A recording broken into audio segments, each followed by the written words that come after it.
Hey, Jonathan. Ian, how are you? Yeah, I couldn't get the little pull down to turn my camera or mic on. So the slides are going and oh man. So I think It, it's going to be a great panel though. it was a preview of coming attractions. We got all the glitches out of the way at the very beginning, which is where I would like to take everybody. Hey, everybody, welcome to this fantastic webinar, Pricing Precision, Maximizing Profit Margins. I am your co-host, Ian Heller with Distribution Strategy Group, with my smarter half, Jonathan Bine, PhD. Jonathan, you're well today, I hope. I'm well, but we're going to debate the smarter half. So, yes, you're word guy, I'm numbers guy, and together we got one brain. Yeah, I think that's right. I would agree with that. Together, we have one brain. This is one of my favorite topics, pricing. It's just such a powerful lever, and distributors who do this right really benefit from it. I mean, you can just see it in their margins, and their balance sheets just are burgeoning when they do this right. So I'm really looking forward to getting into this today with Scott and Brian. So, yeah, me too. And let me ask you this. Of the distributors that wind up getting acquired, like small and mid-sized distributors, what percentage of them wind up with the acquirer overhauling the pricing program and immediately making back most of the purchase price for the deal? If if it's a smart acquirer who's essentially a platform, whether it's private equity backed or not, but it's essentially a platform company and it's an add-on. The add-on company that gets acquired will typically start performing like the platform company in about 9 to 12 months in terms of pricing. Right. So if Right. you are running a distribution company, why don't you just do all that stuff now so that you get that in the price when you sell your company, or you get 100%. it, or you get it in profits now that you can distribute to yourself and to your employees. I mean, anyway, okay. So let's jump in. We got to do a little bit of business first because we got to pay the bills. We got bills to pay too. So first, we want to tell you about this amazing system that Jonathan invented. It's a net promoter score system for distributors called Customer Experience RX. Just a quick view of the dashboard. This is a dashboard you get to use. It's got all kinds of pull downs in it.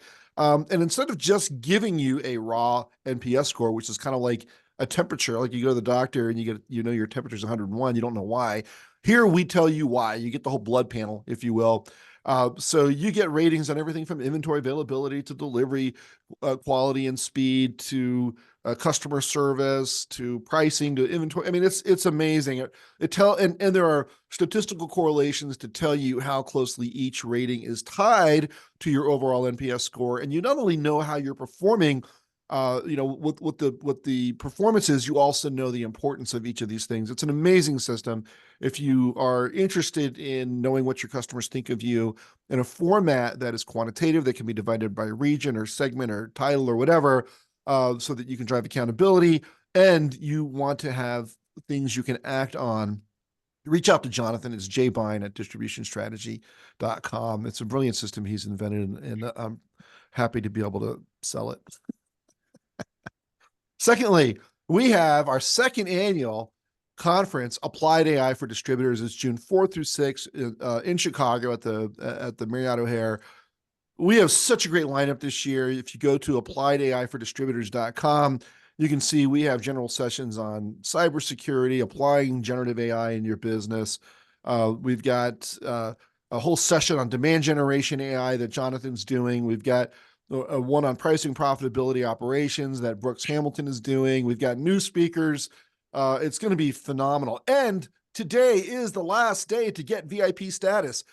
VIP status gives you a lot of extra benefits, including a wine basket in your room, priority access to the networking sessions. You get a 30-minute follow-up call with Jonathan and I, and maybe Brooks, to talk about your AI, what you learned at the conference, and how you can apply it in your company.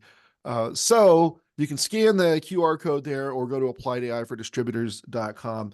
What you absolutely do not want to do is miss this event. Now, we also have as our main sponsor, Pros, and we are delighted to have Pros back. They have done a lot of business with us in the future, so we really appreciate them supporting us yet again. Pros is the leading profit and revenue optimization software platform and a valued partner of Distribution Strategy Group. Pros is a distributor's best kept secret for profitable growth, viewed as the only independent software solution to be named a leader in CPQ at Forrester, as well as a leader in the Enterprise Grid report for pricing by G2. Pros advanced analytics, insights, and AI deliver results to the world's top distribution brands, including Graybar, Carlisle, MSC Industrial, Steel and Pipe Supply Company, and more. Use distributors worldwide have leveraged the Pros AI-powered platform to accelerate speed to market, improve responsiveness to market dynamics, and increase win rates, leading to meaningful improvements to both the top and bottom line. For a comprehensive pricing and quoting solution tailored to meet your needs, Pros is your go-to choice. Learn more by visiting pros.com. And this is, let's see here. This is the Pros slide that I need to share once I figure out how to go back into sharing mode. Let's see here. All right. So pros.com. You know, if you're in the market for a pricing solution, make sure you talk to Pros. All right. So Jonathan, I think we are ready to bring in our panelists. So I would like to introduce to the show Mr. Scott Sinning and Mr. Brian Hopkins. Gentlemen, how are you today? We are doing well. Thanks for having us. You bet. There's the pro slide I couldn't find. I've only done this 1,000 times, and today my slides are just they're all goofy. And it's not because I'm in Colorado. I'm not high, just to be clear. No, I was gonna wonder. You were wondering, Brian. I was. So, okay. So you guys know me, you know Jonathan. Let's focus on the two people in the middle.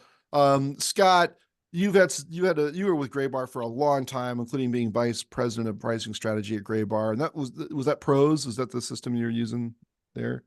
Yes, it was. Okay. So why don't you give us a little bit about your background? Give us a minute or two on where you've come from and what you're doing today. Yeah, sure thing, Ian. Thank you to both you and Jonathan for hosting this. And a little bit about myself. So I did, where I found a passion for pricing was to the tail end of my career as VP of pricing strategy at Graybar.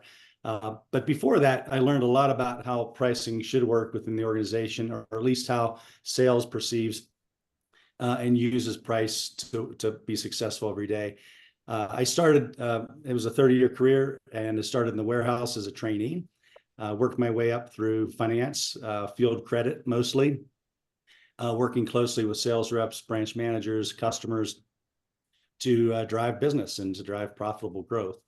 I also had some stints in IT, working on an ERP project design and rollout, which helped inform a little bit about the intersection of business and technology. And the last part of my career, I spent working with driving a transformational change project around pricing. And that involved using new technologies, software analytics to provide guidance for our sales team. And it involved a healthy dose of change management, more than maybe even the technology. It was about how to work with the sales team to teach new habits, to show new tools and new insights that help them be faster, better, and stronger at serving their customers. So that's a bit about me in my Graybar world. But for the last 2 years, I've set up my own shop as an independent pricing consultant for distributors. And so I work with distributors that want to improve their pricing. And I look forward to today's panel, Ian, and I'll turn it over to back to you. Thank you. Great. Thanks. So you started in the warehouse. I started in the warehouse, which is, I think, a nice way to start your distribution career. And I was at Grainger, which is where I ran into this guy named Brian Hopkins. And so that's our connection. We both started, let's see, I think I started in 1947. You started about 1955, I think. Yes. Something like that. It feels like that now, doesn't it? It definitely does. And it's amazing how fast that goes. And, I think with my career starting in the warehouse, we might have to have a little competition about putting away freight, see who can do that best. Yeah. Brian, you were like, what, 6'5"? 6'4", 270. So yeah. 6'4", 270. Go some freight every day. I concede. Yes. Yeah, I could definitely throw some freight in my day, but my career did start at Grainger and I'll get into some of the details, but a lot of the pricing discussion we're going to have is I was the recipient of a lot of pricing initiatives through a number of different companies, right? So hopefully I can give you some of my experience about how to make this real and how to make it happen at the right level. So I started my career, like I said, at Grainger by accident, right? I got out of college in the middle of a recession, and my wife now, who was my girlfriend at the time, was like, "You've got to find yourself a job, dude." So, so I wound up in a warehouse on the south side of Chicago. And that's really what launched a 32-year career in distribution. So I worked with Grainger almost 19 years, up through the branch organization, running a couple of different size branches, 20 to $30 million, and then ran a couple of different districts, right? One in Indiana and Wisconsin, or excuse me, Indiana and in Michigan, and then came back to Chicago to do their market expansion. Then they asked me to take this thing on called call centers, which I had zero understanding of how a call center worked at the time, but they needed somebody who understood a branch network to run that part of the organization. So I did that for a number of years and then transitioned to a company called HD Supply, right? So on the surface, it sounds a lot like Grainger, but my division was high and low voltage. So a completely different product set. So I had to adjust a lot of different ways of thinking. So that was a really good experience. But then about 18 months into that, they said, "Come run this distribution center in Orlando." Again, not really understanding how to run a 300,000 square foot facility.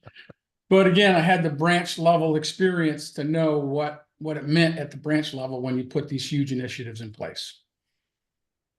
Fast forward a couple of years, and I went to this company called Hisco in Houston. And that was a start of about a 10-year run of total transformation in each of the next three organizations. So it was about taking the strategy that the company had and moving it operationally. How do you make all that happen? So I did that for Hisco, and I transitioned to a company called Ready Carpet, which is a multifamily world, and it sounds like distribution, but it's not. But it gave me another opportunity to do something different within distribution that I learned a lot from. And then my most recent stint was AZP Multifamily, and that organization shut down back in July of 2012. So I'm currently in transition, looking for that small to medium distributor that really wants to change and knows where the wind is blowing, but it just needs some help to get there. And I think the last 8 to 10 years have given me the skills to get there. Yeah. So two things. One is that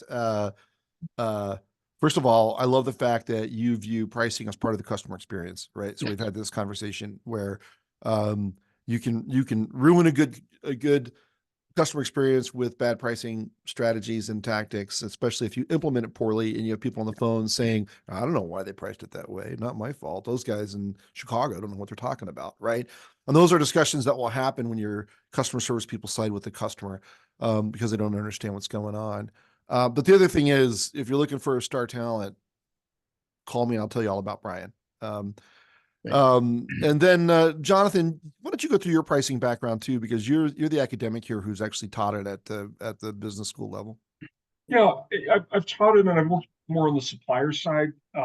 Really, my expertise is in value pricing, and so value-based pricing is one of the three axes that we typically look at in pricing. So you look at value, you look at cost, you look at competition, and so I taught that for 7 years at graduate and undergraduate levels, and we did various advanced analytics around pricing, including ML.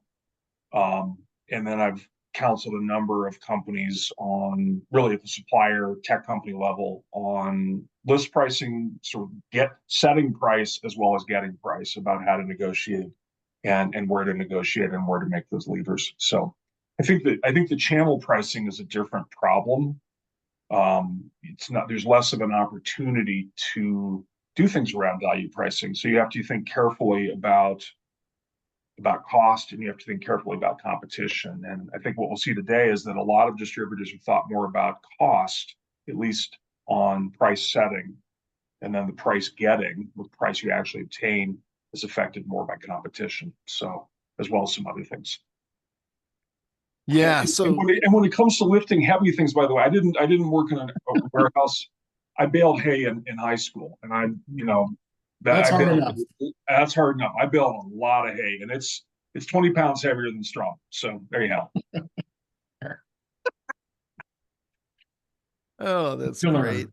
That's great. All right, good. So, to our audience, please use the Q&A button to submit any questions. We do have a discussion guide we're going to follow, but we love to be derailed by your questions and interests. So don't hesitate to jump in. Now, okay, gents, as I think about what's going on in pricing today in distribution, it feels like there's this optimal combination of technology along with process and communication. And you can't, so my question is, do you think about it in terms of those three components, or is maybe process and communication just sort of combined under change management?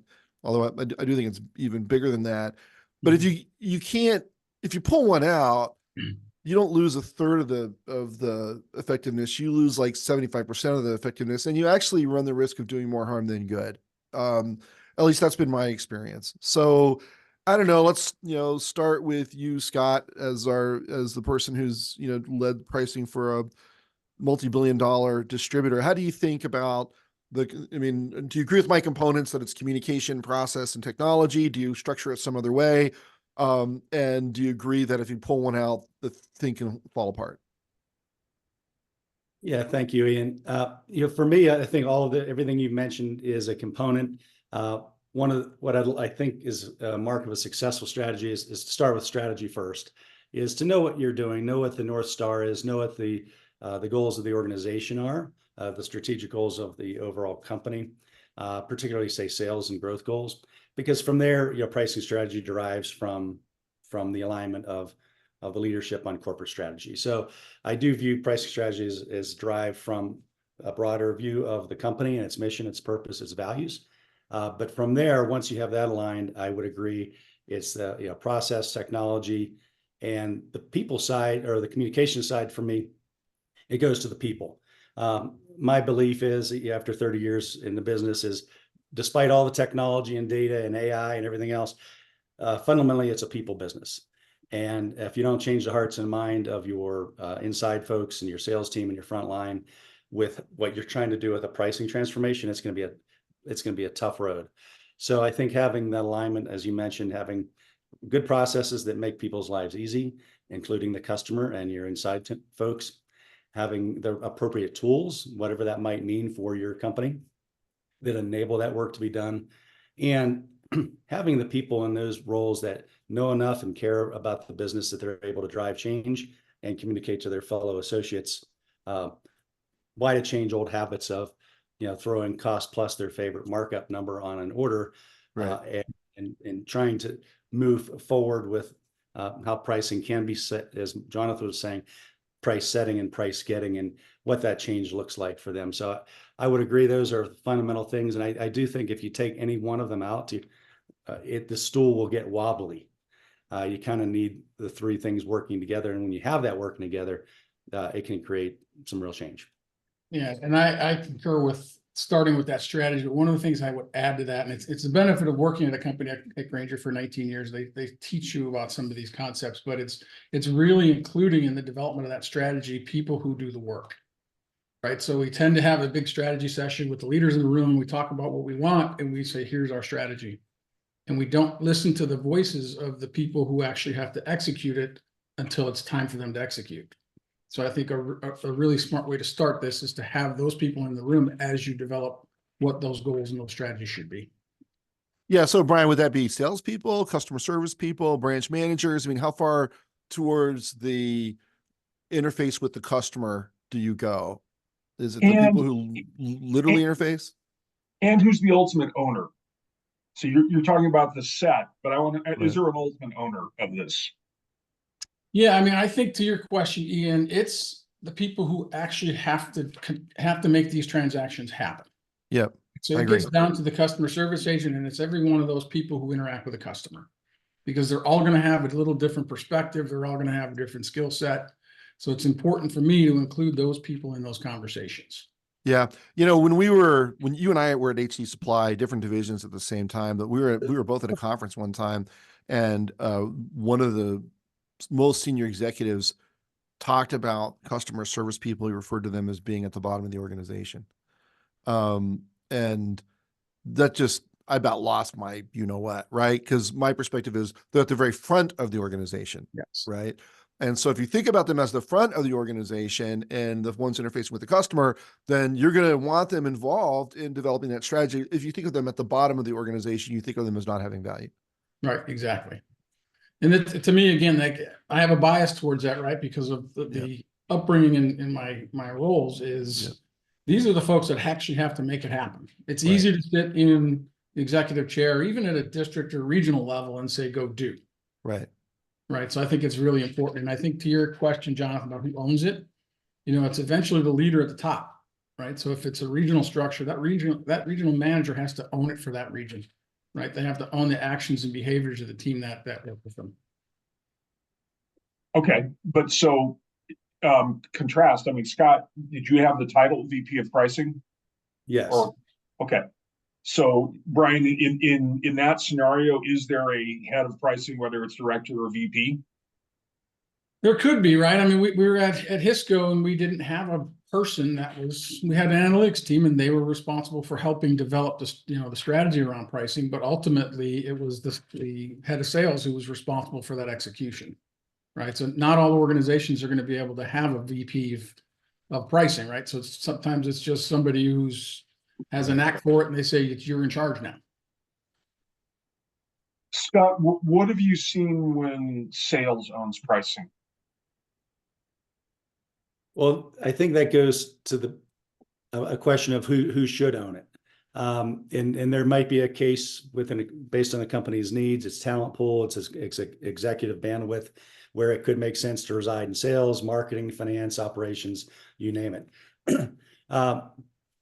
When I was at Graybar, I reported up through the senior VP of sales and marketing. So sales and marketing technically owned it, with the caveat that it was also a close partnership with as Brian was mentioning, the regional leaders, regional vice presidents, district vice presidents who have P&L responsibility for different pieces of the business, that in theory are sales driven, but are also overall, business driven. So I think the risks of there's a plus and minus. A plus of having a report to sales is that there's alignment with the sales organization, so that if that sales leader gets it and supports it, that's going to cascade right down through the sales organization and probably get better traction than if it's maybe pushed from another department.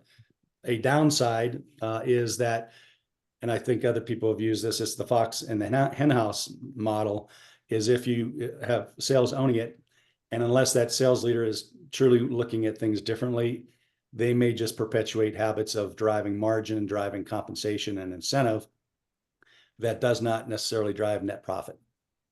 So I think that's where I would cast maybe a distinction for companies deciding where that should be owned. There's pros and cons, I think, to any alignment, but for me, it's where the passion, the expertise, the support would reside to drive change.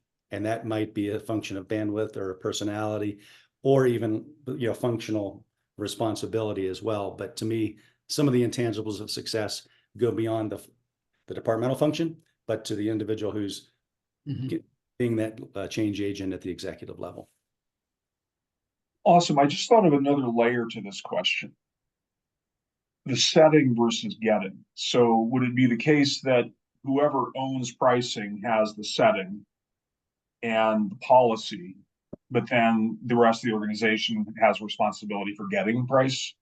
Can I expand on that a little bit? Because we have a question from an attendee that addresses that. And Scott or others. So they think they went to your website, Scott. So you're getting some website action from this already. Can you elaborate on 3 core processes you mentioned on your website? Price setting, price getting, and materials costs. So that's, how well do you purchase? How well do you set price? And how well do you get the prices you set? I think is the intuition behind that, right? Yes. Okay.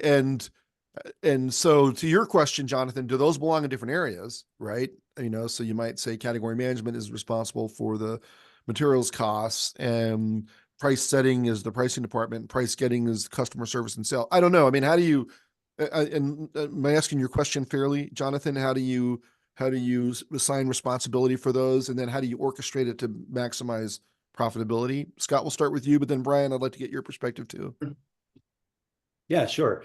Well, for me, the pricing in a distributor particularly is ideally center led. But most distributors have, including Graybar, had a very small pricing department compared to the thousands of people who are taking orders and talking to customers every day in sales roles. So from my point of view, there's not much a pricing team can do at a distributor to force a sales team to about price setting. To me, it's a collaborative function where the pricing leader works with sales leadership on system price guidance. Some people might call it a matrix. Some people might call it, optimization software that guides through the ERP order screen a price range for a particular product for a particular type of customer that's driven from data and driven through sort of an analytical function versus a gut function. So that's one area I think the corporate team, Jonathan, to your question, is responsible to provide, is a basic foundation of a matrix price, if you will, delivered through the ERP, but certainly with sales input. It should not be designed in a silo, I don't think. The other area is the price getting, which is really a function of the sales team and the sales leadership to decide when discounting is appropriate, when it should be managed better, when floor margins should be monitored and measured and sort of managed differently. But for me, it's that there's the pricing team has a responsibility for system setting. The field sales organization has it for maybe customer specific prices or contractual prices, or even discounting off of system guidance at times.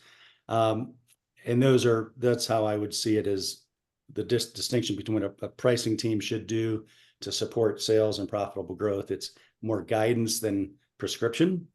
And then it's up to the P&L leaders to meet their goals using the support that's come from the pricing team. So I'll pause there and toss it over to Brian. Yeah, I mean, I concur, and I think that's one of the reasons why we have different voices at the table when you start at the strategy level, right? So then at that point, everybody is on the same page from that perspective. And now you do have a pricing team that provides data, gives facts, right? And make sure that we're not setting, again, by gut or by just because I like a guy and I'm going to lower the pricing on him. So they give the guidance of what it should look like, right? And then the field team says, okay, well, that makes sense in macro, but here's some market level data that you need to take into account, or customer level, or that type of thing. So there's some collaboration there that says now it makes sense, right? So now you can say, okay, everybody's got agreement on what it should look like. Then it comes back to the leaders executing and the data team providing examples back, right? Well, one of the key things I remember when we did this at Hisco was the data team provided a what if scenario to people, right? So they, for the sales team, they said, if you would have used the price we recommended, here's what your mission would have been, right? So here's the difference in the result. So it started to drive some behavior in that regard. So the data team gives the information back to the sales team to help them execute. So a question on this. I'm sorry, go ahead, Scott. I was just gonna, something Brian said caused another thought I'd like to riff on for a minute, is when you're thinking about your strategy, also it's for a distributor, you got to be thinking about what book of business you're trying to move with a pricing initiative. So for most distributors, there's a mix of stock and flow, day-to-day SKUs that are standard. They have rich data around price history for customers and geographies. That's a very big sweet spot for low-hanging fruit. The next piece is the large project, customized, highly negotiated type of piece of business.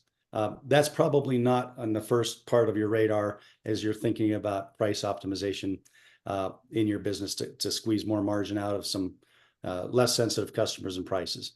It's not to say that that's a book of business you should ignore, but there might be a different approach for how you're going to train sales reps to negotiate value for bundled services, for different things that might be part of a large project versus day-to-day orders that are coming through the warehouse.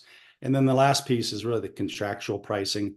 That's another unique animal in the portfolio of distributors. How do you manage contractual pricing and making sure you're compliant with what you've agreed to, number one, but also that you are aware of when the windows to renegotiate price are available because of the inflationary environment we live in. But with all that said, I think what you don't want to do is have a black box model.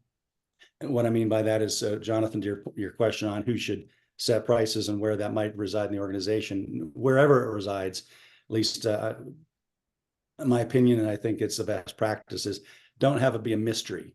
Don't have your analytics guru sitting there with their spreadsheets, then sending them out to the field saying, here's what we think your prices should be, without any explanation as to why. I think the best way to approach it, and the way a lot of the software vendors out there do it, it's a fairly transparent build of how a distributor wants to manage that guidance. And so keep it as transparent as possible with sales feedback, and it likely will turn into a greater success. Yeah, and I agree with that. And a lot of that comes down to how you deploy it. We talked about that earlier, right?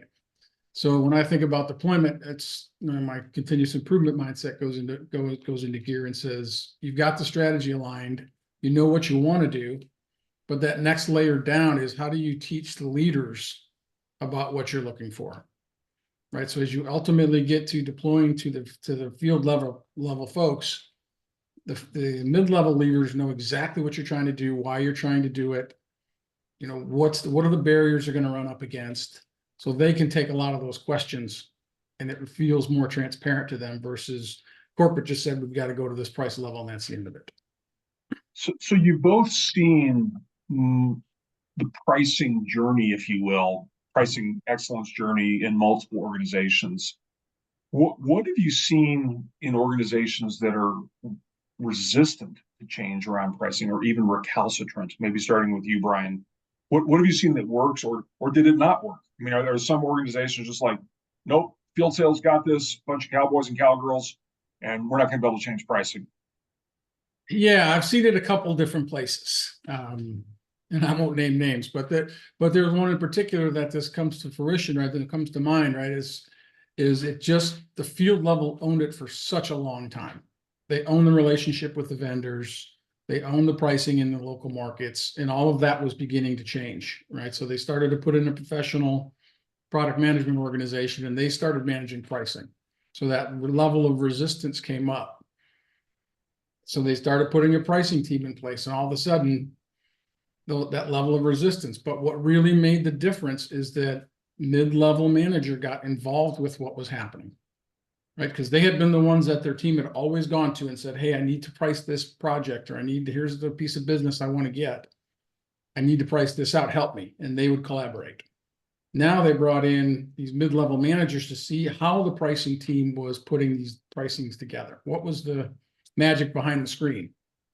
And once those guys started to get it and understand how it was built, then they were more likely to kind of buy into a lot of that.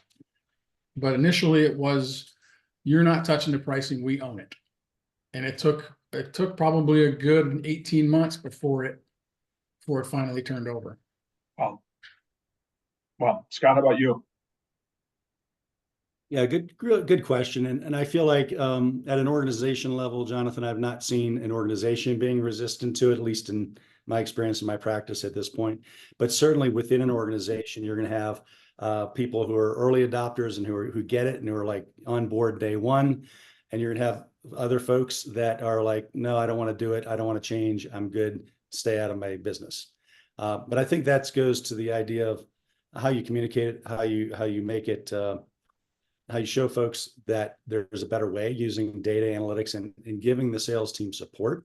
What I've not seen very much are sales teams that reject the idea that they could do better, or that they want to do better, or that the company could do better, supporting them with day-to-day sell price stuff. Because sales professionals and sales reps spend a lot of time screwing around with trying to build their own logic, their own matrices, their own spreadsheets, their own, and their own formulas.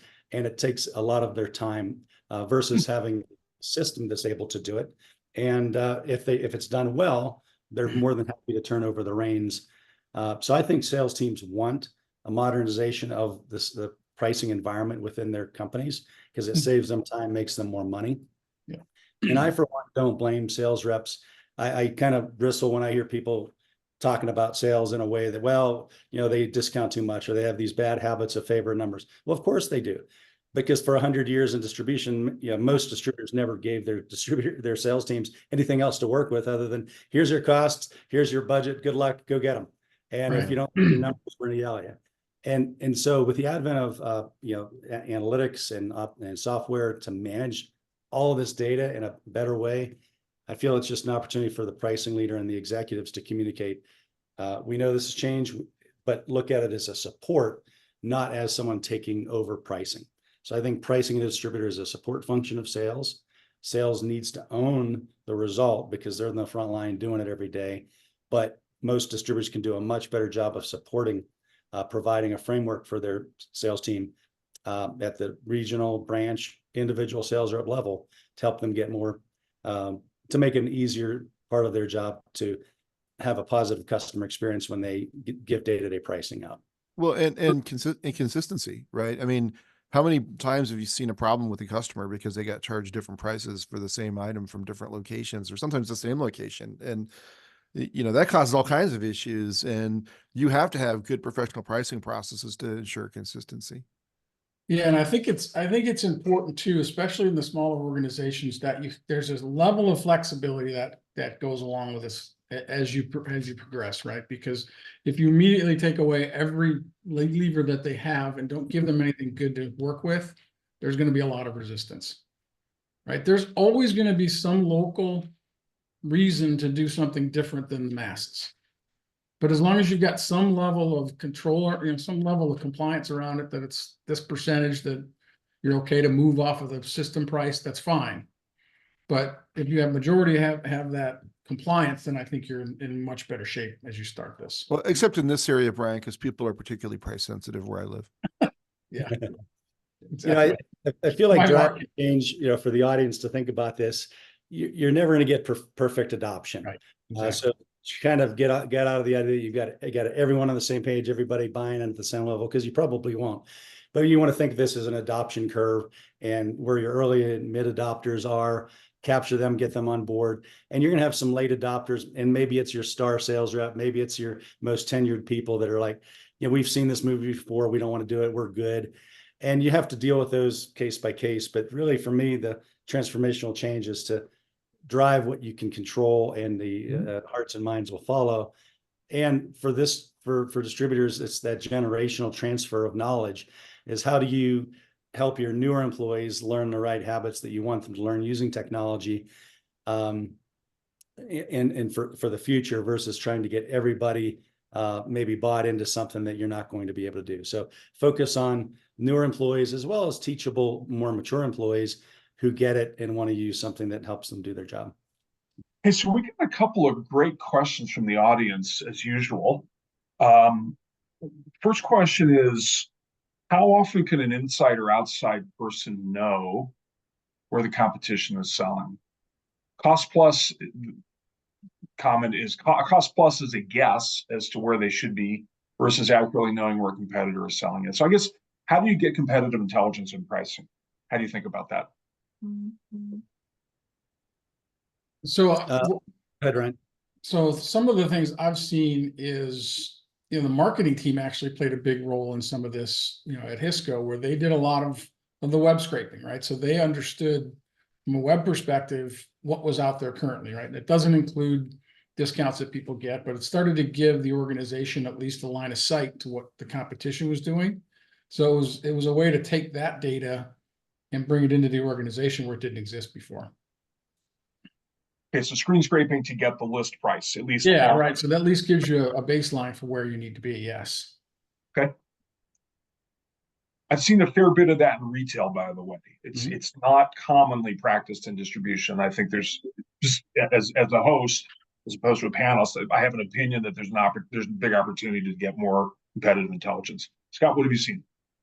I think it's very hard to know where competitive pricing is in distribution, partly because price is only a part of typically a value proposition that might include freight terms, payment terms, back-end deals, other things where a price is a price, but there might be other value or not other value that the customer's buying for that price. And they're not public, these are not publicly available figures anyway, really, except maybe a web scrape or getting a list. But knowing exactly where competitors are is, in my experience, very difficult unless you have maybe getting a last look, or you have some sense of a customer sharing that with you. But really, for me, a methodical way to do it, or a data-driven way for distributors to know where the market is to look at their historical transactions. Out of their ERP, look at the billing histories, look at the sell prices, look at the margins, and use that as a proxy for the market. Because if you're selling it today for whatever it is, you've hit the market price. Otherwise, the customer wouldn't have bought it from you, right? Or at least you're close enough. So if you're able to use that price history as an indication of where the market is and where you should be for certain segments, for certain products, to me, that's maybe the best way of forecasting what the market's willingness to pay is based on prior transaction history, and particularly maybe the recent months or trailing 12 months history. But that's the best I can give you there, Jonathan, on understanding price, competitive levels for price. Have you had experience with competitive mystery price shopping? Have you deployed that, or any experience in that? I haven't had a lot with mystery shopping, but what I did have was kind of a funnel into the pricing team, right? So as the local intelligence came to light, and there were either sales reps or CSRs that saw things that were out of the market, or they lost orders for particular price levels, they were able to give a level of feedback into the pricing team to help them make any adjustments they might need to make. Good. One comment from the audience is, in my opinion, one of the most important things in pricing is having relevant personas. What do you think are the most important criteria for generating the personas in B2B? How do you think about personas as it pertains to pricing? I think that's the broader question. Broader question, yeah.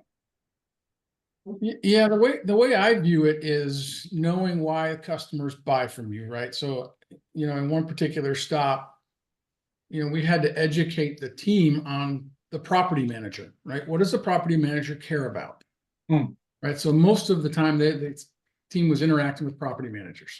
In this case, they did not care about the price of the carpet being 50 cents higher or lower. What they cared about was, can you get it to me on time? And can you get it installed on time? Because I have somebody moving into the unit tomorrow.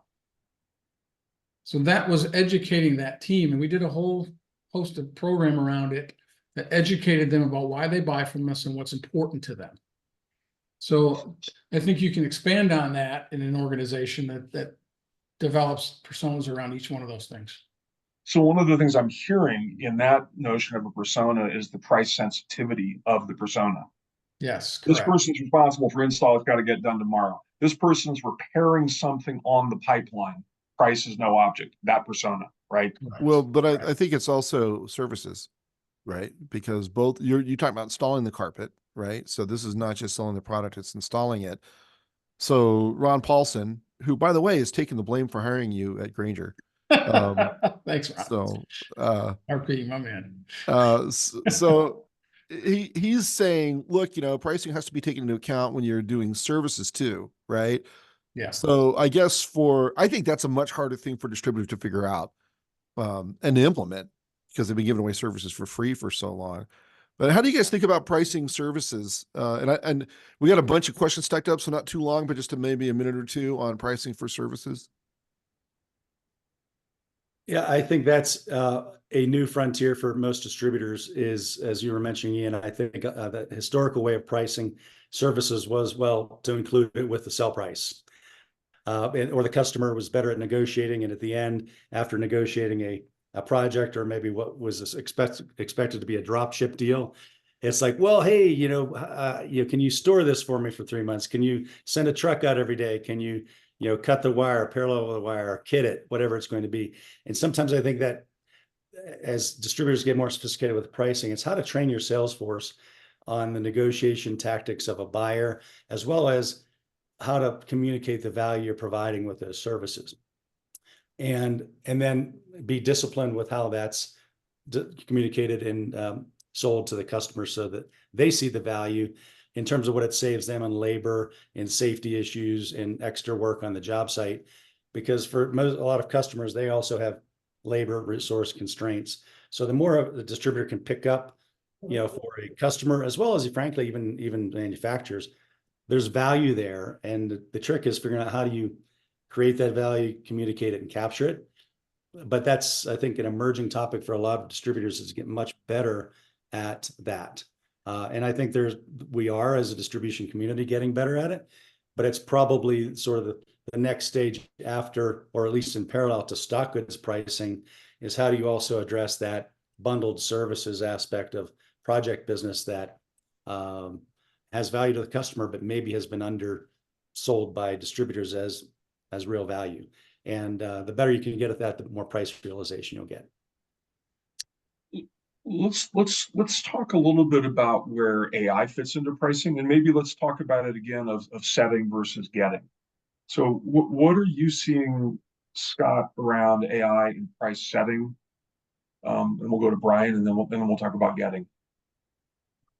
Yeah, well, and I would have to say that for me, the AI piece would be embedded in software that distributors use. I don't know that a lot of distributors on their own can conceive of and deliver an AI solution for pricing. Maybe they can, maybe some can, but I think more likely you want to partner with a software company that has AI capabilities built into their data. And I'll give you just a quick example, maybe of a hypothetical. A lot of pricing software historically has looked at the rearview mirror to say, okay, for Ian Heller, he's bought this particular product over this period of time for such and such a price. So therefore our guidance should be somewhere in a range of where that price history has been. What maybe AI could offer is to be more predictive around, hey, here's what the willingness to pay might be for that same customer under different scenarios, and be kind of more predictive around not just what the historic prices have been, but what anticipating what that willingness to pay could be. So I would say that's my answer for now, is if you're interested in that AI component, partner with software vendors who are advancing that. Brian. Yeah, I mean, there's not much to it at this point, right? I mean, we're slowly dipping our toes in the water of AI and trying to use that to predict the future. I agree with Scott that there's vendors out there that do it. I will also, and Scott and I discussed this a bit, caution a little bit about just jumping into the vendor pool right out of the gate, right? Without the strategy being in place and without the change management element being in place. I think AI is another example of that there's a lot of positive flow it can give us, but we've got to be very careful on how we implement it. Yeah. And it also feels like there's a journey there, Jonathan and Ian, you probably see it in your practice too, is if a distributor is using spreadsheets and manual processes to do pricing today, saying that they're going to go from there to climbing Mount Everest or to using AI is probably not realistic. So I'm not sure what your thoughts would be or what the audience would feel is the right progression to get to AI. But it probably depends on where you are now and really how sophisticated you are around data and systems to make the most of what AI could deliver. Yeah, my personal view is you need the strategy first. You need the change management plan. But I do think a good pricing vendor can help you put together a good communication strategy because they have a lot of the case studies and history. But I do think it's one of the three legs of the stool, right? So it's the education and communication as one leg. It's the change management, which is related to that. But the third one is the software. I don't think you're ever going to optimize your profitability, especially when you've got tens of thousands of SKUs and millions or hundreds of thousands of customers. You need a tool to help you optimize that, or you're never going to get the most out of your pricing. I think to your point, Scott, around this, I mean, you came from Gray Barn. They have a very, very sophisticated analytics group, probably about as sophisticated as any I've seen in distribution. And so to hear this comment from you, look to your vendors, I think that's really a good take. I think there's some interesting things that could be done that we're going to see here in the future. So I've heard this from people. This is real intelligence, where you got a CSR on the phone. They're talking to a customer. They check the inventory of the competitor. If the competitor doesn't have it, the price just went up, right? Mm-hmm. So I think there's this whole broader thing of where AI could be playing a role in competitive intelligence, in this case for price getting, right? So, in that case, I mean, that person had time to check one, maybe two competitors. AI could check 8 competitors and say, look, nobody's got it. The price just went way up. Yeah. Or here's where the price is. And, this is where we want to be. So. Yeah. I feel like, I think you have to be careful with that, by the way. I mean, you don't want to look like an ambulance chaser. I mean, if the scene you're describing is fine, if it happens during a hurricane, then, you look like you're, a gouger. Yeah, right. I think it's a good scenario to inform a decision, right? I mean, we don't do that today. We base it on what we have in stock. And so I think it's a good scenario to have. And again, it goes back to me, always goes back to show me how to do it in the moment, right? Because that's the most important thing is I have to execute it when the question comes up. Right. I feel like this goes into the theme of, for a distributor, distributors do well and succeed over time based on repeat business. Repeat business is based on trust and loyalty because the customers feel they're getting a fair price.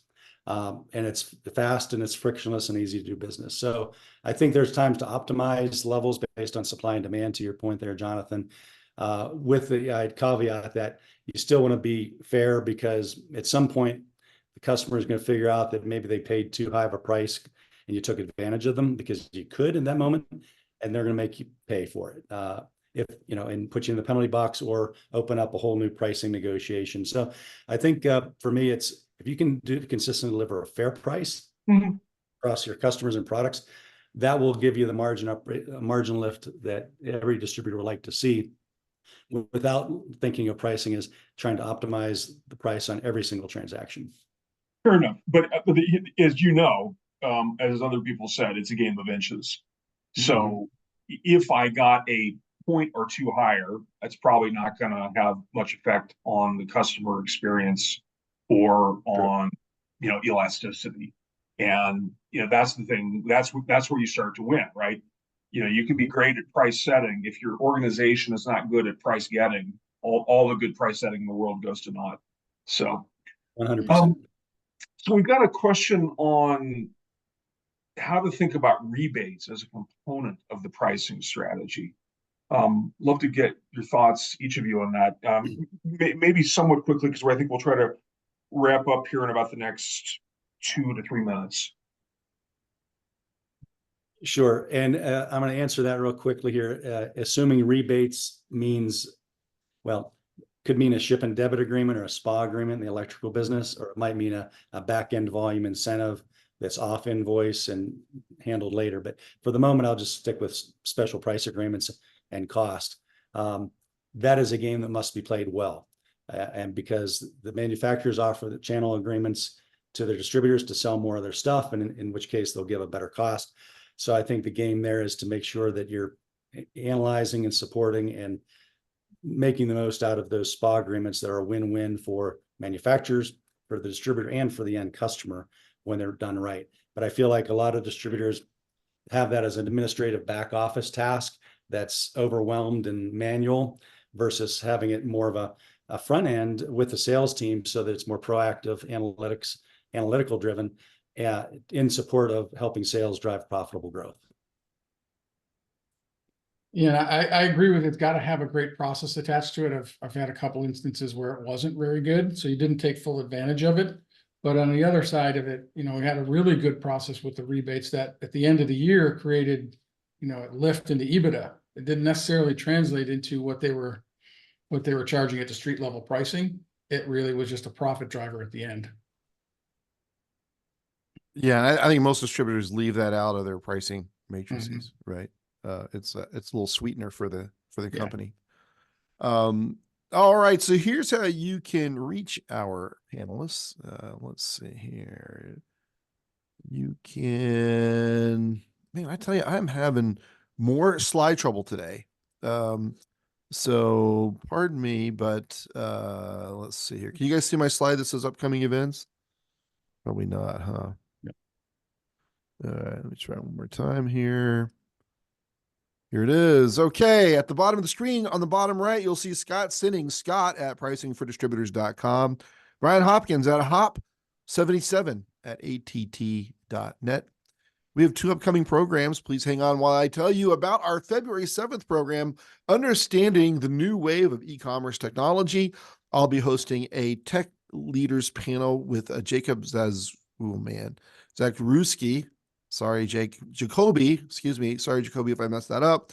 He's VP of Business Architecture for Luminos Labs, and Dave Bent, SVP of Operations for the Distribution Division at ECI Software Solutions. So we're excited about that discussion. And then on February 14th, we will have a distributor leader panel on how distributors are building AI capabilities. I'll be hosting that. Our first panelist is Mike Powers, who's the Director of E-commerce and Digital Strategy at ARG Industrial. If you're interested in being on that panel, please let us know because we are still recruiting for that particular panel. You can reach me at iheller@distributionstrategy.com. And of course, Jonathan Bine, the brains of the operation. He's jbine, JBEIN, at distributionstrategy.com. Brian, Scott, thank you so much. It was a fascinating discussion. It was really great talking to you. Yeah, thank you. Ian. Thank you, Jonathan. You guys Appreciate are powerhouses. It was great. Thank you. All right. Well, thanks for joining us, and we'll see you next time on a Distribution Strategy Group webinar. Bye now.